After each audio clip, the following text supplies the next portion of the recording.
Firstly is thank you for inviting me here. The brief I've got is really to talk about democracy and lessons from Wales. I mean, it's an incredibly broad subject, and 20 minutes, I'll do my best. So I'll try and be succinct. I'll try and be robust. I wasn't sure at the beginning whether it was to be a sort of lecture and deliver speech or with this bullet point notes. And so maybe I'll move away from the script that I was busily working on last night and this morning and so on. First thing is just some general comments, though, in terms of how I see the state of democracy in the UK at the moment. I think the threat to democracy in the UK and indeed internationally is probably greater now than it has ever been, certainly in my lifetime. The lack of participation in elections, the growing disdain for politics, political institutions, and politicians in parts of our society, I think has brought our democracy to a precipice. We can look abroad to the growth of the far right. We can look to the role of social media.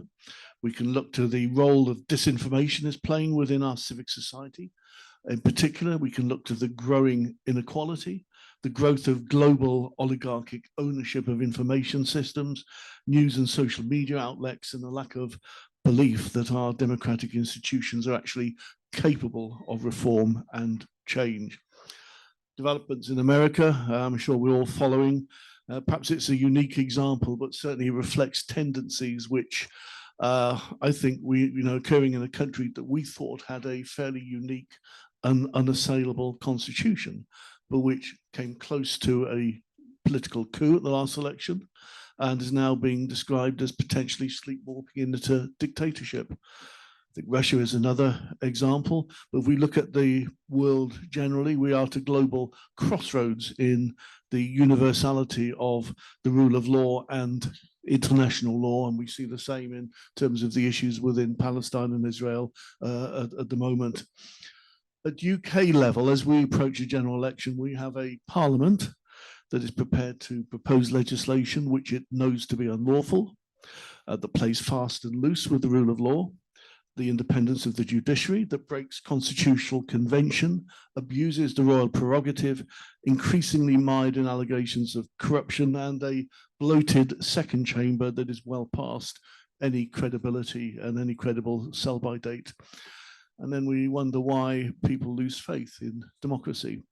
And on top of it all, we're going to have a general election soon on the first past the post system, which will in all likelihood result in a government elected by a minority of the electorate. So my talk is meant to be billed as lessons from Wales, and I do want to talk a bit about what we're doing in Wales to help build a more inclusive and healthy democracy. I just think that sometimes you have to look at things you're doing within a much broader framework of international pressures and movements that are taking place, because I think politics has become so much more global, particularly because of social media and the issues I raised there. But before I go into specifically the Welsh aspect, I just want to make a reference to the report of Gordon Brown. This is the report commissioned by the leader of the Labour Party, Sir Keir Starmer, A New Britain, Renewing Our Democracy and Rebuilding Our Economy. When I was on the National Executive Committee of the Labour Party, I was consistently pushing that we had to address the constitutional dysfunctions. I think this is a response to that. We have to wait and see how it might be implemented. The bit that grabbed my attention really reflects on some of the points I just made earlier. And this is, if you excuse me now, if I just quote directly from the report, because I think this was just such a good summary as to where our democracy actually is. This is in the report. It says, in our research, we set out how to find how people in all parts of the United Kingdom felt about their future. A poll conducted for this commission found that by huge majorities, 70 to 80% of people feel invisible to their political leaders.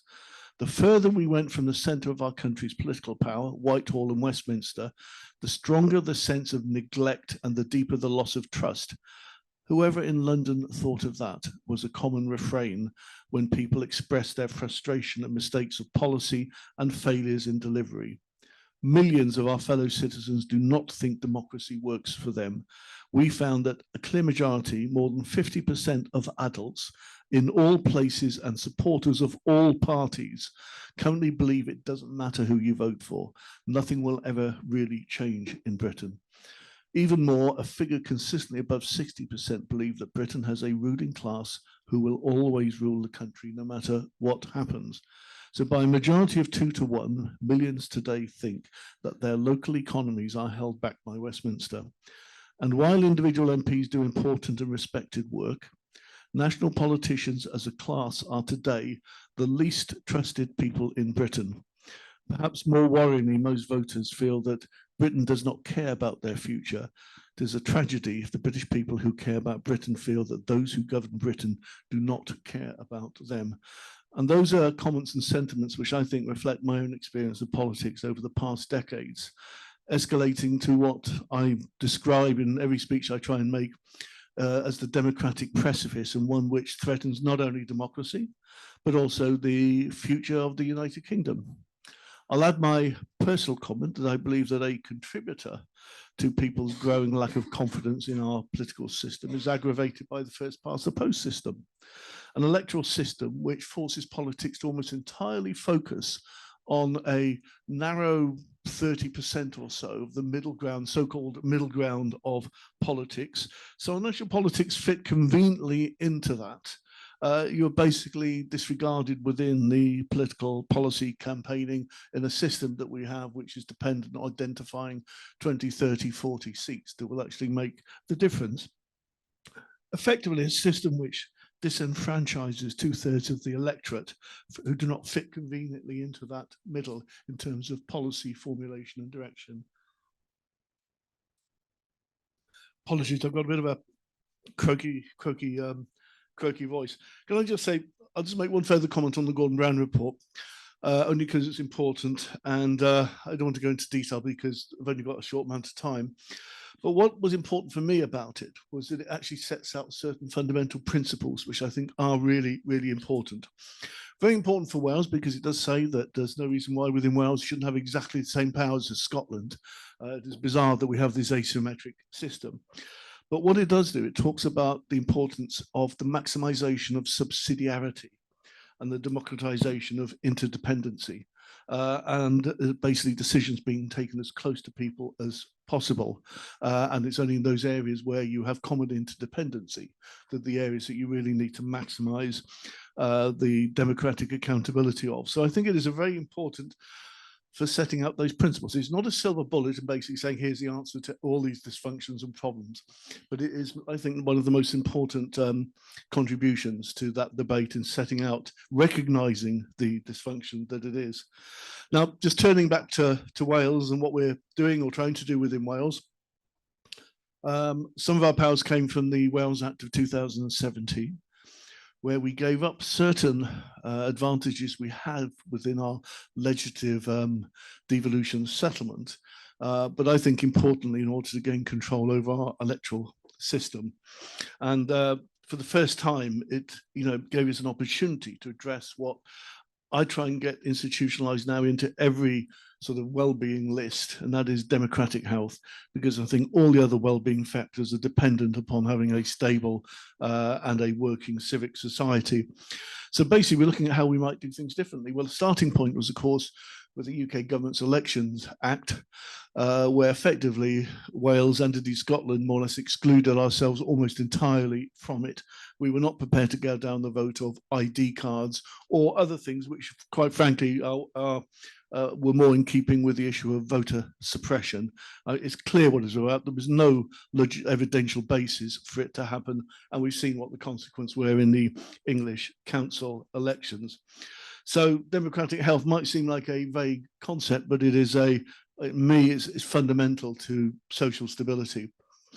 Lack of democratic health can be observed in low turnouts, underrepresentation of communities and elected officials, or simply just a lack of understanding about how democracy works, like not even knowing how to vote. And a number of people I've had where you persuade someone to vote, the first thing you find out is either they're on or not on the electoral register, but then they ask you, well, what do you actually do? And that is a very worrying concept. To improve our democratic health, we knew that it would be a considerable effort, funding targeted activity, preparing legislation, convening and strengthening collaborative partnerships with local government, experts, and with civil society. And we have two, what I think are groundbreaking pieces of legislation currently in the legislative programme, which will build on other legislation that we've recently enacted.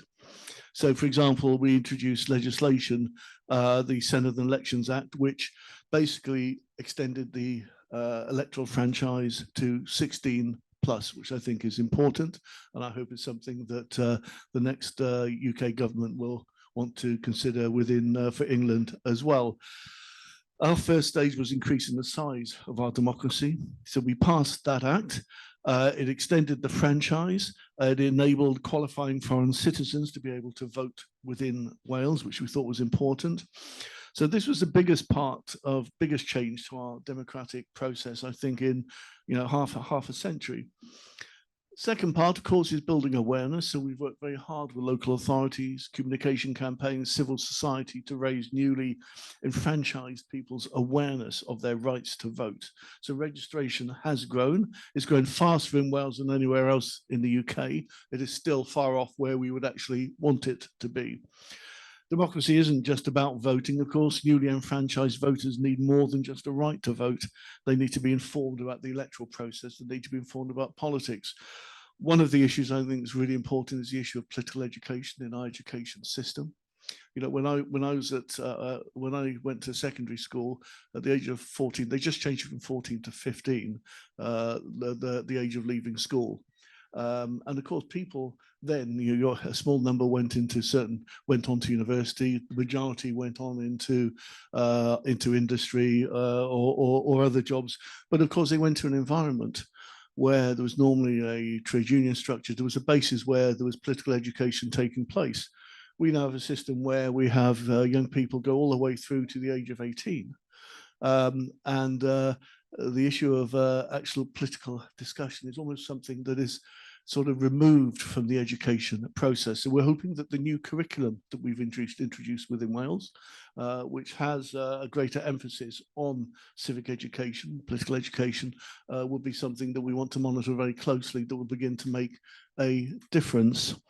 We continue to work with partners to help close the knowledge and confidence gaps faced by young people. And really an understanding of the electoral process, the understanding of the fact that trade unions exist, that things like cooperatives exist, that mutuals exist, all those things play a role within our civic society. 2023-24, our Democratic Engagement Grant is currently supporting 17 projects, which are aimed at reaching, engaging, enthusing communities across Wales to participate in the democratic process. It makes a contribution. So we have some national and regional and local projects which cover quite a wide range of the population, including young people, foreign citizens, disabled people, gypsy and traveller community. So as well as receiving a grant from Welsh Government, those organisations also required to sit on our Welsh Democratic Engagement Partnership. The partnership brings together representatives from organisations across Wales and the wider UK who share an interest in building and strengthening participation. It gives organisations a space to have discussions on different approaches to engaging communities, as well as collaborative working where possible. So we've seen benefits from this. It's encouraging to see the way those partnerships are work, but they do the task is an enormous one. Looking ahead, we are planning to establish a voter information platform, which will be a single, reliable, independent resource. It will go hopefully a long way to ensuring that new and existing voters will have access to information that they can understand and they can utilize. So there's a lot more to be done, starting with representation. And we're also aware that our voters in Wales feel that they are not truly represented in government by people they believe to be like them, whether it be age, gender, ethnicity, having candidates who they see as not reflecting them as a person that can lead to voter apathy and low effort to be democratically active. So many of the problems have already been identified. There's no shining jewel in Wales on it.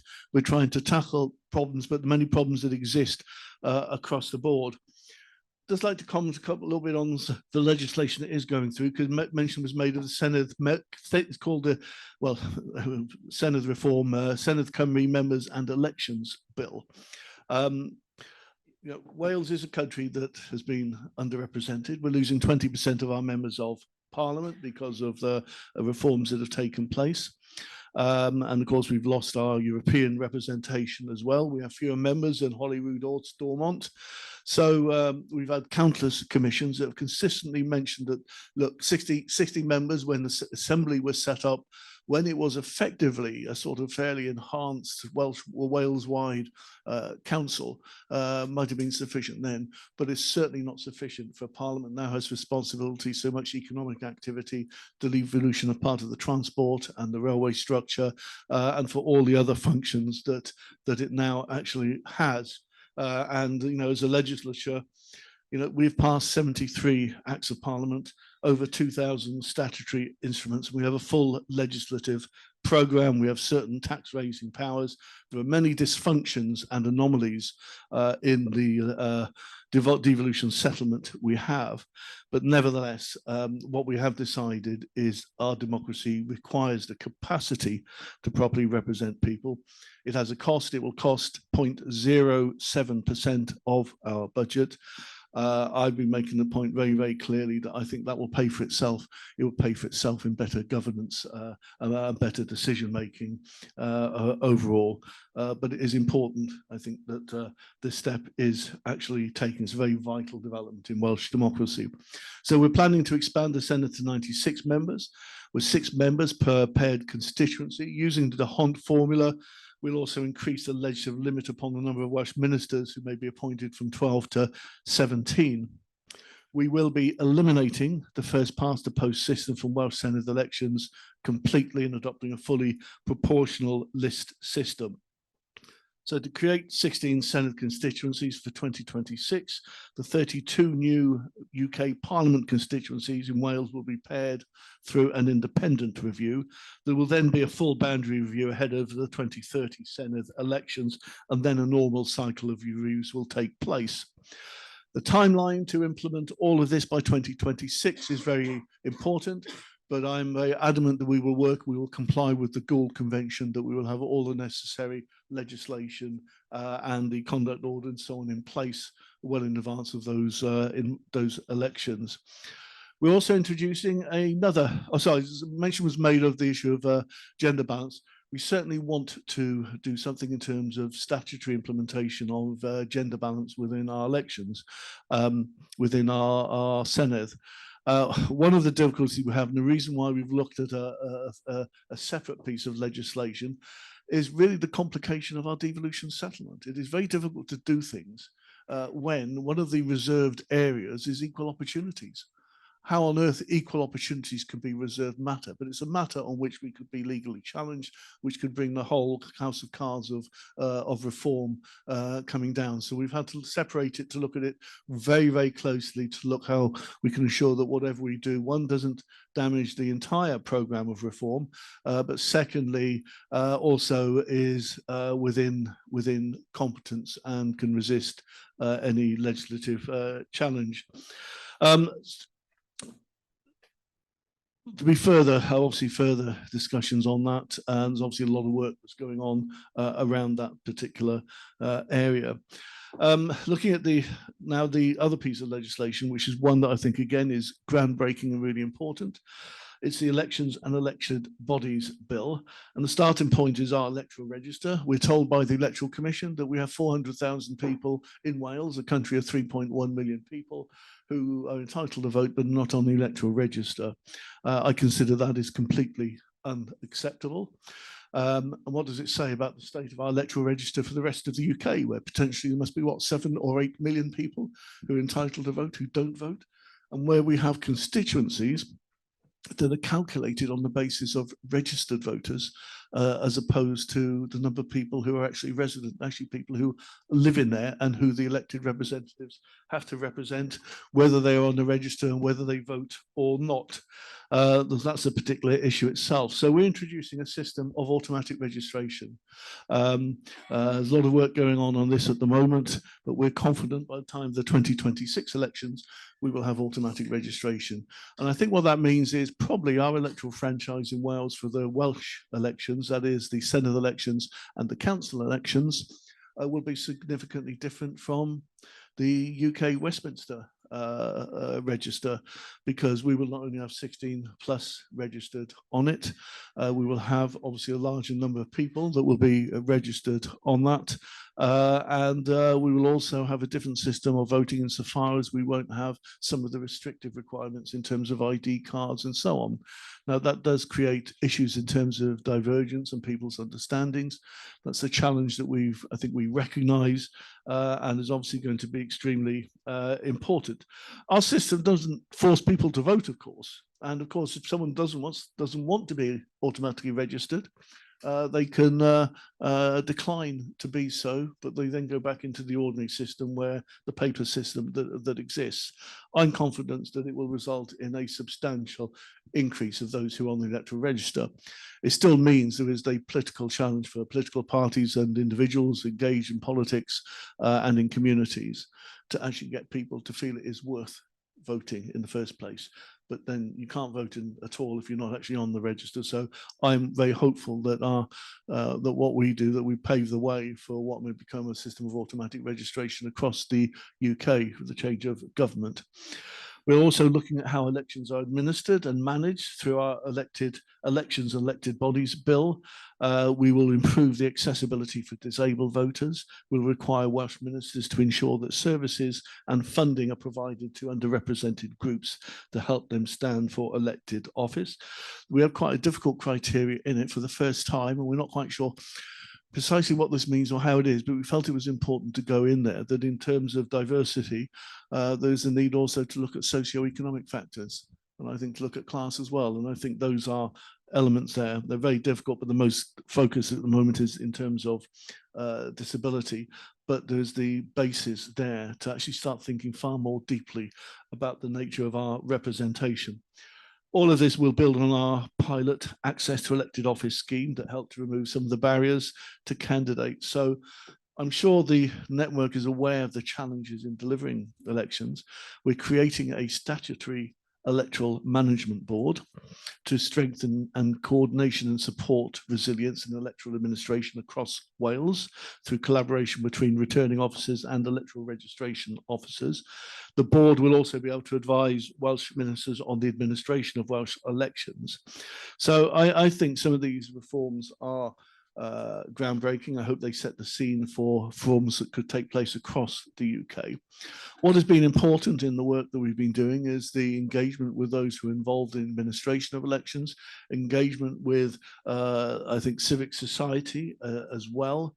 We may be the Government of Wales. I know legislation we introduce or funding we make available in itself isn't enough, but all these things begin to come together to showing, I think, in Wales that we're certainly looking to do something that is very, very different. But I think as far as the Welsh perspective is concerned, it's something that we desperately need to do. Just make one point on the earlier legislation that extended the franchise to 16 plus. Of course, what it also did was give local authorities the power to choose to introduce an alternative voting system. So we have 2 local authorities in Wales that have agreed to start consulting their communities on whether to change the electoral system between first past the post, or alternatively an STV voting system. And next week, we have the independent commission that we set up to look at the constitutional future of Wales. It is going to publish its report. One of the reasons Gordon Brown's report was fairly sparse, and some of the issues relating to Wales as opposed to Scotland was very specifically because of the existence of that constitution and the need for a future government to be able to reflect on what the decisions made within Wales, what the representations made in Wales, what the debate in Wales actually came to conclusions on. And I think that's very important that, you know, if we have a constitutional commission within Wales, it's important that, you know, it isn't a sort of Westminster that decides what's best for Wales or other parts, etc. It's very important that there is specific input from Wales itself. We established a commission to look at two things: to consider and develop options for fundamental reform of the constitutional structures of the UK, in which Wales remains an integral part, but secondly, to consider and develop all progressive principal options to strengthen Welsh democracy and deliver improvements for the people of Wales. So that report will come. I hope it will contribute to what is a developing debate. I'm going to just make one final comment as I finish now. Whenever we talk about constitutional reform, there are those who make the response and say, oh yeah, but look, we've got cost of living crisis, we've got all these other really important issues that are going on. So, you know, all this constitutional stuff. Well, you know, we've had Brexit, you know, we've had the Northern Ireland Protocol. We've had a whole series of things where Westminster has been actually obsessed with the consequences of Brexit and constitutional issues.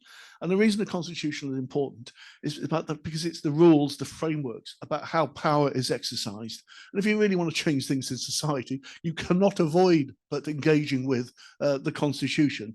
So I think in many ways, those who talk about, who say, oh, well, you know, the constitution is really, it's not really important. No one on the doorstep asks you about the constitution.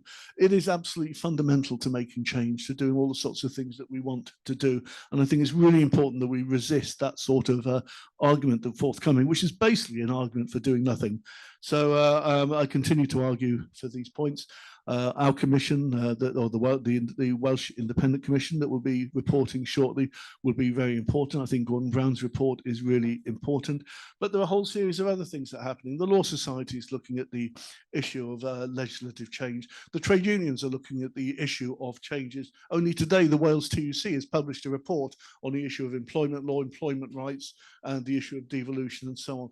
So there is that debate there, and I think it's really important that whatever the next format, the next government is, that reform cannot take place, the change will not take place for the better unless we actually address how power is exercised. Thank you very much.